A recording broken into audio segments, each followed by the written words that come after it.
So if you wind up liking this movie, you can say you were happy with happily.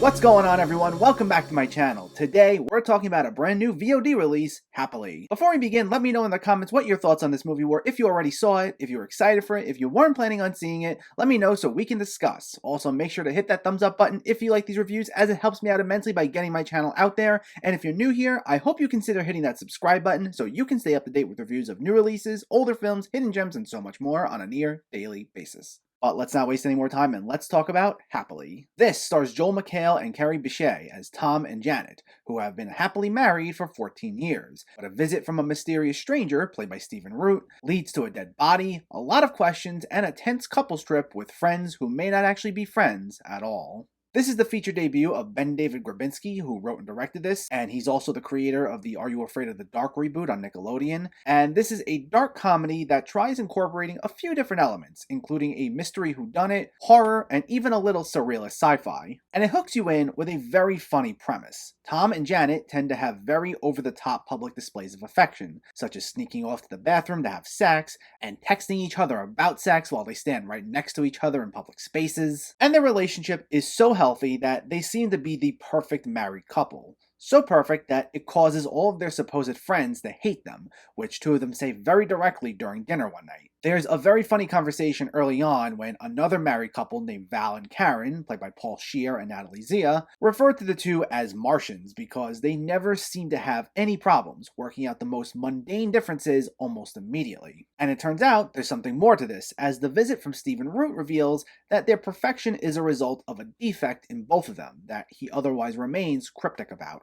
And the movie immediately grabs you with its nice mix of a unique premise that takes some very slight influence from The Matrix and sharp sense of humor. After this initial scene with Stephen Root, the setting shifts to the house, where we get introduced to a few other couples. One's played by Natalie Morales and John Daly, Kirby Howell-Baptiste and Shannon Woodward are another couple, and then Breckin Meyer and Charlene Yee round out the cast. And you have a great group here. McHale and Bishe are absolutely hilarious as the two leads, and Natalie Morales, who plays Patricia, is easily the highlight among all the supporting cast members, as she's the most energetic of them all. And her character seems to be the one most on Tom and Janet's side, even though she isn't totally a fan of their PDA herself. But she tries keeping the peace among everyone, while Val and Karen are easily the most cynical of the bunch, with Scheer and Zia giving solid performances themselves. Unfortunately, while the interactions in the house are at first intriguing, the second half of this film ultimately suffers in comparison to the first half. While we do have a pretty stacked cast here, and it's clear that there isn't something totally right with each of the couples, the film just doesn't do enough with all of them that we like. It's an often cryptic movie, but it'll be to its own detriment. We get introduced to some more surrealist mystery elements in the second half that do grab you, and you want to know more about them. However, the way it attempts to ratchet up suspense never felt satisfying, as each scene will feel disconnected from what just came before it. I felt this was done so to further convey that something's not totally right with everyone here, but because it was made to purposely feel so disjointed, you lose any momentum that's built up. What ends up happening is, some plot points get introduced very suddenly, while others seem to go nowhere and will fizzle out. Character dynamics will also dramatically shift, and personalities begin to change. Yet they're introduced in such an abrupt manner that I found them to be very jarring. We get a sequence towards the end where a lot of truths about all this are meant to be revealed, but those also didn't feel totally satisfying either. Revelations from some of the characters we did spend more time with are very sudden and out of nowhere. And what also didn't help was that the couples played by Baptiste and Woodward,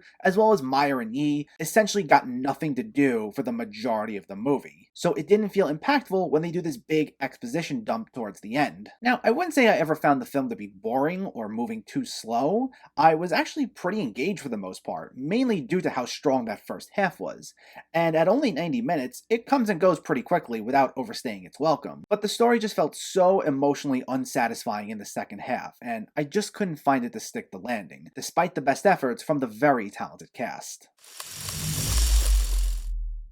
I was hoping Happily would be a pleasant surprise, as I do love a good dark comedy, and I do enjoy a lot of the people in the cast. And while it starts off with a lot of promise, it quickly diminishes after the halfway mark. While the cast does a great job, and there are some solid comedic moments as well as intriguing plot points, It just doesn't come together in the way I was hoping it to, and it left me feeling a little disappointed. Happily gets a 5.5 out of 10. So, let me know, did you see Happily, or are you planning to see it, and what were your thoughts? Did the story work for you at all? Do you have a favorite dark comedy? Let me know in the comments below so we can discuss. Also, if you enjoyed this video, please like it and share it, and for more movie reviews and film discussion, please make sure to hit that subscribe button to stay updated. Thanks for watching everyone, and keep having fun with film.